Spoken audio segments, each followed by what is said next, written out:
Hello दोस्तों, स्वागत है आपके अपने YouTube channel three little tutor में। आज हम आपके लिए लेके आए हैं एक नई इन्फॉर्मेशन, जिसमें हम आपको बताएंगे कि सर्विस प्रायोरिटी कैटेगरी क्या होती है और इसे कैसे चुन सकते हैं। बहुत सारे माता पिता का कमेंट आ रहा था कि हम सर्विस प्रायोरिटी कैटेगरी नहीं समझ पा रहे हैं कि हमको क्या चुनना है। तो हम एक ऐसा बताएंगे आपको, एक ऐसा हेल्प डेस्क बताएंगे जिसमें आप फॉर्म भरते वक्त ऑटोमेटिक अपनी सर्विस कैटेगरी देख सकते हैं और उससे चुन सकते हैं। ये टूल्स केंद्रीय विद्यालय द्वारा ही उपलब्ध कराया गया है और ये जब आप ऑनलाइन फॉर्म भरते रहेंगे तो उसी फॉर्म में ही आएगा। तो चलिए हम इसको देख लेते हैं कि उस समय आपको कैसे अपनी सर्विस कैटेगरी फाइंड करना है, कैसे आपको अपनी सर्विस कैटेगरी चुनना है। तो चलिए हम डेमो देख लेते हैं कि कैसे आप उसमें चुनेंगे। तो यह है वह पेज जहां से आप कैटेगरी फाइंडर टूल्स हेल्प का लाभ ले सकते हैं। ये आप जब ऑनलाइन फॉर्म भर रहे होंगे तो उसके थर्ड स्टेप में जाएंगे जहां आपको केंद्रीय विद्यालय चुनना रहता है, तो वहां ये टूल्स आपको मिलेगा। इसमें आप जैसे ही केंद्रीय विद्यालय को सिलेक्ट करेंगे तो आपको सबसे पहले उस केंद्रीय विद्यालय के लिए उस स्टेट को चुनना पड़ेगा। तो हम इसमें उत्तर प्रदेश स्टेट चुन लेते हैं। फिर हम उत्तर प्रदेश में जितने भी केंद्रीय विद्यालय हैं उनकी एक लिस्ट खुल के सामने आ जाएगी। तो उसमें से कोई एक केंद्रीय विद्यालय आपको चुनना रहेगा। जैसे हमने केवी अलीगढ़ चुन लिया है। अब देखिए केवी अलीगढ़ का पूरा डिटेल इसमें सामने आ गया है। जैसे सिविल का है, आगरा का इसका रीजन है, स्टेट गवर्नमेंट इसका स्पॉन्सरिंग एजेंसी है, अर्बन एरिया में आता है। जब अर्बन एरिया में आता है तो इसका जो आरटी अगर लागू है आपके लिए तो इसमें 5 किलोमीटर के अंदर आपका घर होना चाहिए। अब यहाँ नीचे देखिए आपको दिखा रहा है कि क्या आपको सर्विस कैटेगरी फाइंडर हेल्प की ज़रूरत है। अगर आप इसमें यस करेंगे तो आपके सामने एक पेज खुल के सामने आ जाएगा। अगर आप इसको नो करेंगे तब आपके सामने पेज खुल के सामने नहीं आएगा। तब आपको अपने से अपनी सर्विस कैटेगरी भरना रहेगा। जैसे अगर हम इसमें क्लिक करेंगे तो इसमें देख सकते हैं कि 5 कैटेगरी खुल के सामने आएगी। तो इसमें से कोई आप एक चुन सकते हैं। अभी ये हेल्प डेस्क नहीं खुला है क्योंकि आपने यस नहीं किया है। तो आपको अगर अपनी सर्विस कैटेगरी पता है तो इसमें से एक सर्विस कैटेगरी जो आपकी है उसको चुन सकते हैं और हेल्प डेस्क की ज़रूरत नहीं है। लेकिन अगर आपको नहीं पता है कि आपकी सर्विस कैटेगरी क्या है तो आप हेल्प डेस्क का लाभ ले सकते हैं। इसमें आपको क्या करना रहेगा, इसके लिए आपको यस करना रहेगा। जैसे ही आप यस करेंगे तो आप देख सकते हैं कि इसमें ऑप्शन खुल के सामने आ गए हैं, जिसमें आपको माता पिता आप किस कंपनी में काम करते हैं, किस गवर्नमेंट के अंदर काम करते हैं उसमें चूज करना रहेगा। जैसे ही आप ड्रॉप डाउन लिस्ट में जाएंगे तो आपको बहुत सारा ऑर्गेनाइजेशन का नाम दिखाएगा जिसमें से आप चुन सकते हैं कि आप किस में काम करते हैं। जैसे मैंने बीएसएनएल और नेशनल बैंक एलआईसी ईटीसी चुन लिया है।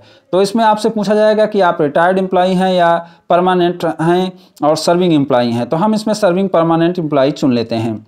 जैसे ही हम चुनेंगे तो हमारी सर्विस कैटेगरी प्रायोरिटी आ जाएगी। देखिए इसमें सर्विस कैटेगरी प्रायोरिटी 2 नंबर दिखा रहा है। अगर आप बीएसएनएल के हैं, किसी नेशनल बैंक में हैं, एलआईसी में हैं तो आपकी सर्विस प्रायोरिटी कैटेगरी क्या हो जाएगी, 2 नंबर हो जाएगी। आपको अपनी सर्विस प्रायोरिटी कैटेगरी 2 नंबर चुनना रहेगा।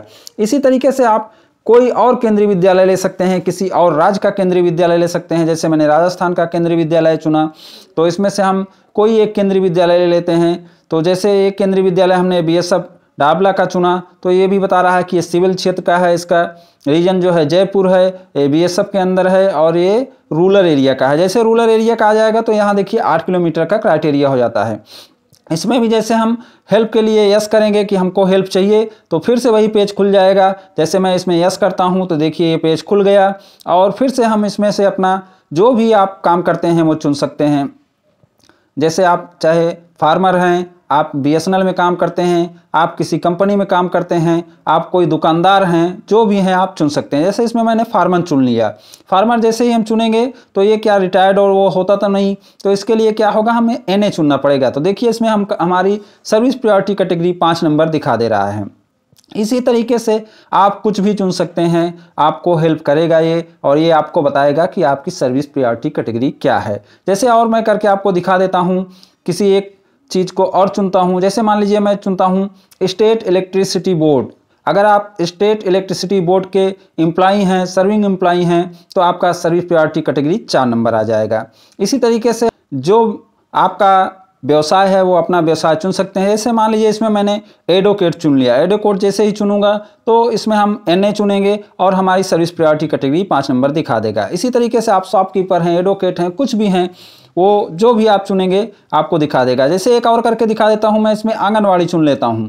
जैसे ही हम इसमें आंगनवाड़ी चुनेंगे तो इसमें भी पूछेगा कि आप क्या हैं, सर्विंग है क्या है, तो इसमें एनए करने से तो देखिए 5 नंबर दिखा देता है।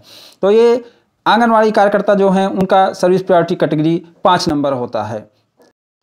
तो इस तरह से आप अपनी सर्विस प्रायोरिटी कैटेगरी ढूंढ सकते हैं। जब आप ऑनलाइन फॉर्म भरते रहते हैं तभी आप जब थर्ड स्टेप में जाते हैं जहां आपको केंद्रीय विद्यालय चुनना रहता है, उसमें जब जाते हैं तो आपको सर्विस कैटेगरी चुनने के लिए कहा जाता है। अगर आप बोलेंगे कि मुझे सर्विस कैटेगरी ढूंढने में मदद करिए, यानी उसमें यस करेंगे, तो आपके सामने ये फाइंडर टूल्स खुल जाएगा और आप आसानी से अपनी सर्विस कैटेगरी ढूंढ सकते हैं। आप चाहे जो भी वर्कर हों, आप दुकान चलाते हों, आप फार्मर हों, आप एडवोकेट हों, आप जो भी काम करते हैं उसमें ऑप्शन दिया रहता है। उसको जैसे ही चूज करेंगे आपको आपकी सर्विस कैटेगरी बता दी जाएगी और आप उसे सिलेक्ट भी कर सकते हैं।